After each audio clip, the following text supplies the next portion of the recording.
Sugar Ray is losing her cool now because she's realizing, oh, wait a minute. We in the holding cell right now. Barry ain't playing. This ain't no joke. They for serious here. She starts saying, let me out. This is ridiculous. I own half of Motown. No, you don't, bitch.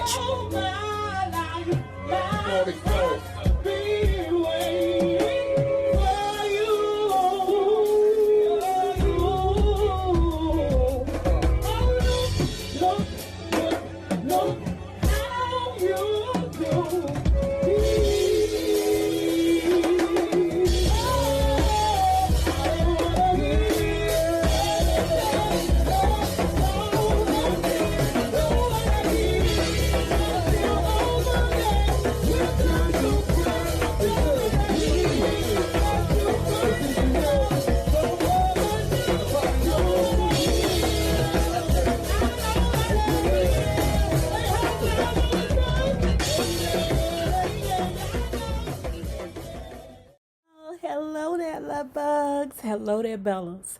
If you have not already done so, please remember to like, share to Facebook, subscribe, and visit uptopbeauty.com.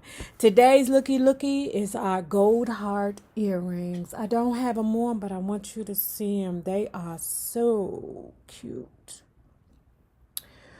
Ooh, they're really light to the ear. I think they're beautiful, very good quality. And I only have a couple, so that's a better look. So if you get a chance, go on over there to Uptop Beauty and be one of the 5 to purchase them. And if you are not already a part of our book club, please remember to hit the Patreon link below and or the join button here on the YouTube. And for a small monthly fee of $5, you babies, yes you, can be privy to all the shenanigans before the YouTube gets it, if the YouTube gets it. Now, love bugs, let's continue talking about Bury Me and Motown, the Untold Story by Raynoma Gordy Singleton. While I contemplated that next move, overcome by physical and emotional horror at what was becoming a brutal, devastating game, I didn't realize it would take me decades to fully understand the cause and the extent of Barry's monstrous transformation.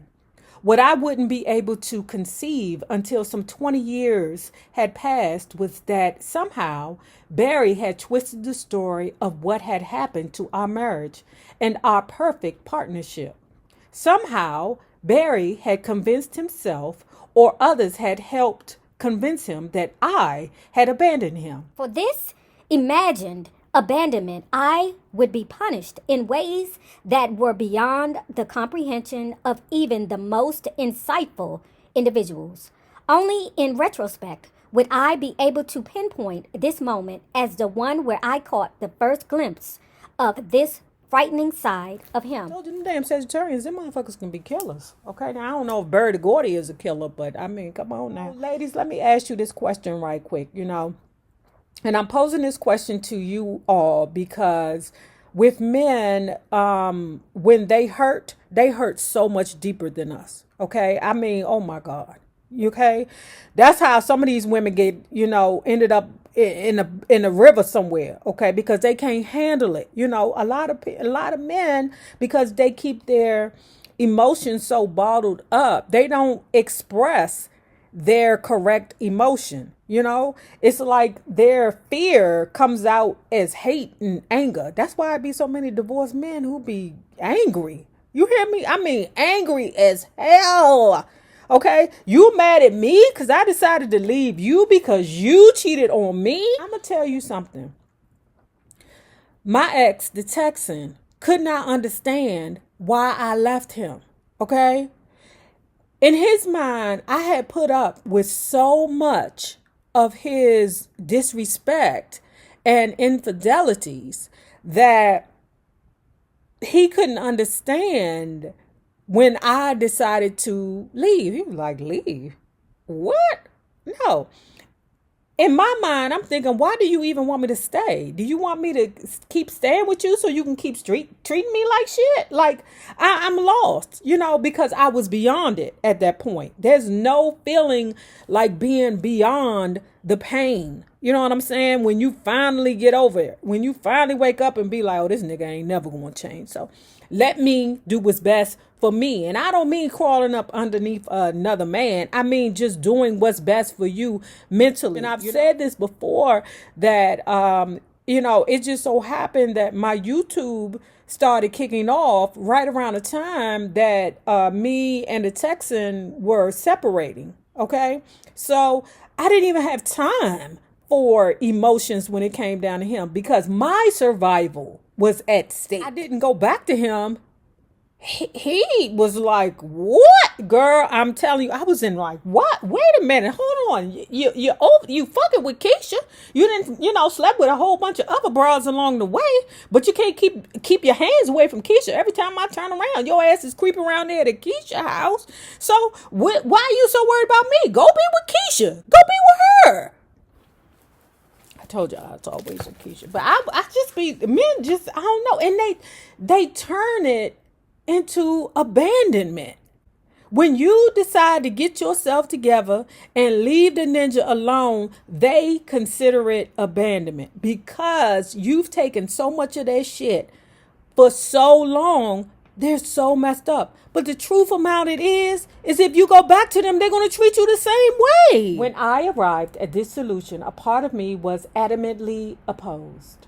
It was unethical, and yes, I asked myself how many times had additional records been pressed to sell directly to record stores to make some extra cash.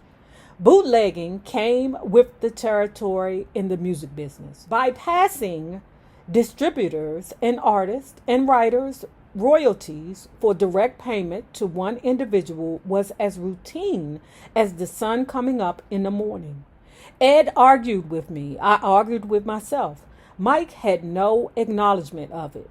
In the end, I chose my favorite because it was the hottest selling record in the stores. My Guy by Mary Wells, written by William Smokey Robinson. And because I didn't have a master, I took a copy of the record from a Times Square record shop, made my own master, and planned to have the records pressed from that. Are you sure you want to do this? Ed asked one last time. Yes, I said. As executive vice president and co-owner of Motown Records, I'm going to have some records pressed up. Girl, is it on the paper? Is it on the paper? And so no, it's not on the paper. I don't give a fuck what he told you were, girl. Okay? Because it's not on the paper, girl. All right? Okay. Move at your own risk. When I called the owner of the pressing plant, Ed had contacted earlier in the day to let him know I would be in touch.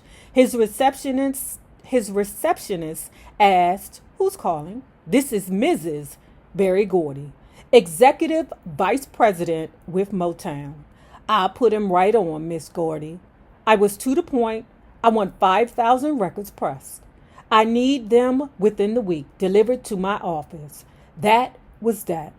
I found an assistant who knew the record stores and some distributors and sent him off to sell the copies of My Guy for 50 cents apiece. As I handed him the keys to my car, a beautiful silver Lincoln Continental that I was still paying for, now laden with 5,000 records, I gave him a thumbs up.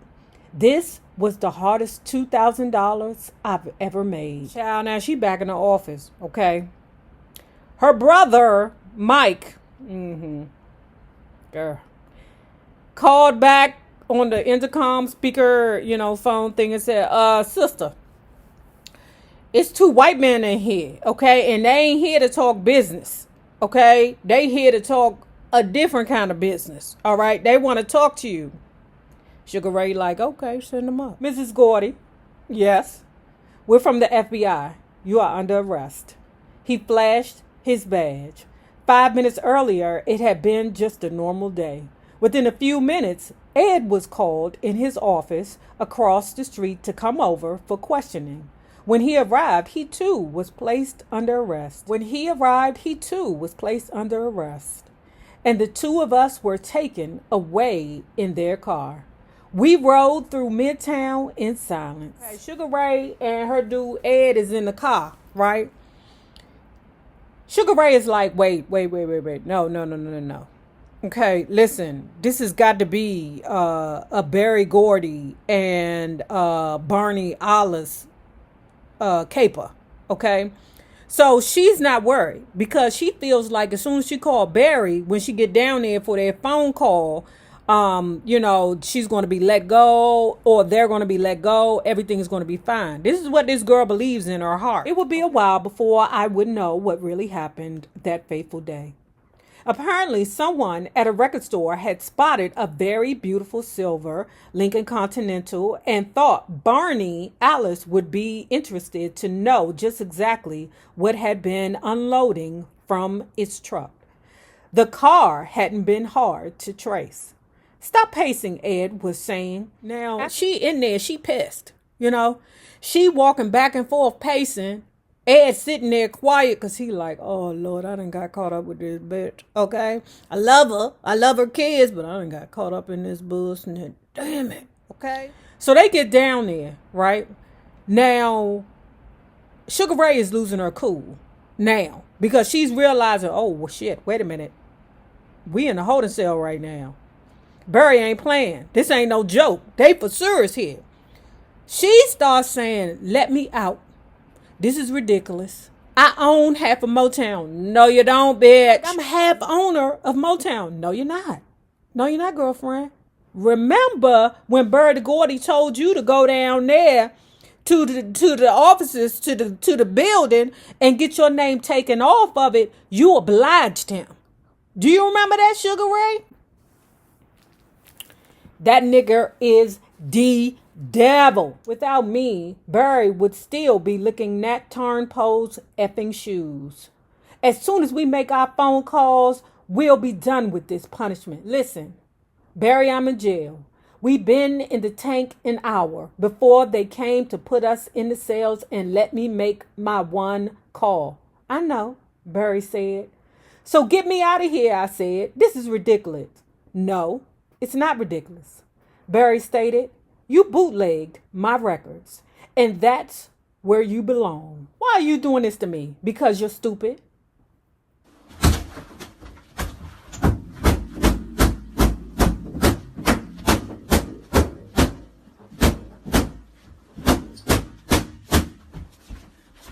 Stupid and careless. My hands are tied, and if you don't ever get out, you can kiss my ass.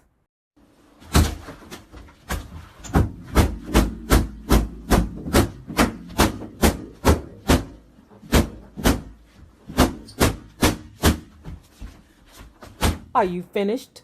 The jailer asked me. My one phone call had just told me to kiss his ass. Luckily, Ed has his own realization, which was to call an attorney friend of his who had us released in the morning.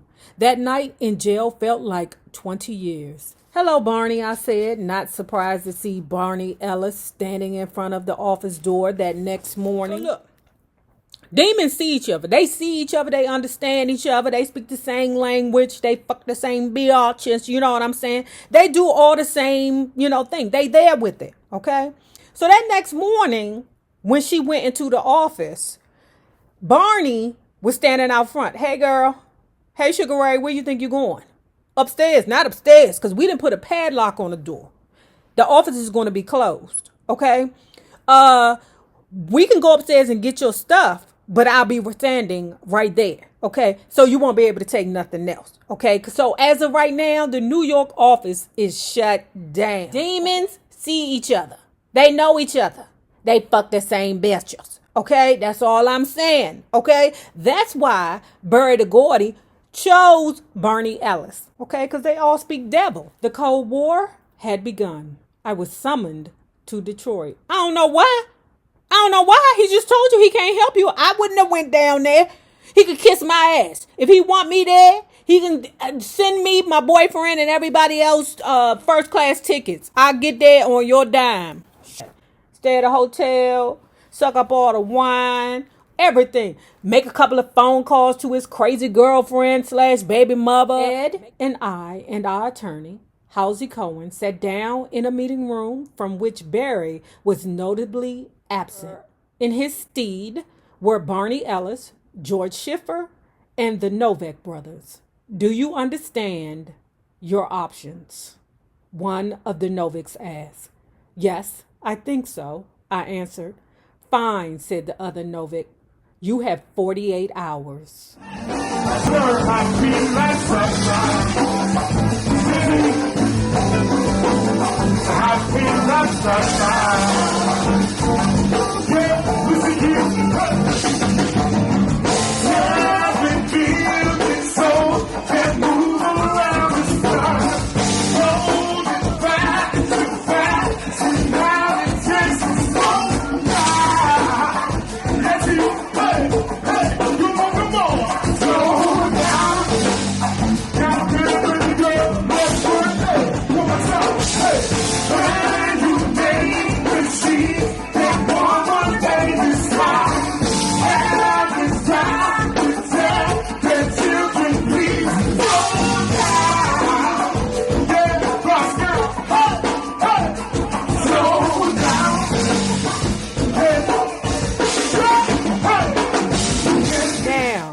If you have not already done so, please remember to like, share to Facebook, subscribe, and visit uptopbeauty.com. Now remember this. The same people that you meet on the way up will always be the people that you meet on the way down. Naysayers, my patron loves. Bellas, sweethearts, love bugs. Be safe, get vaccinated. Peace.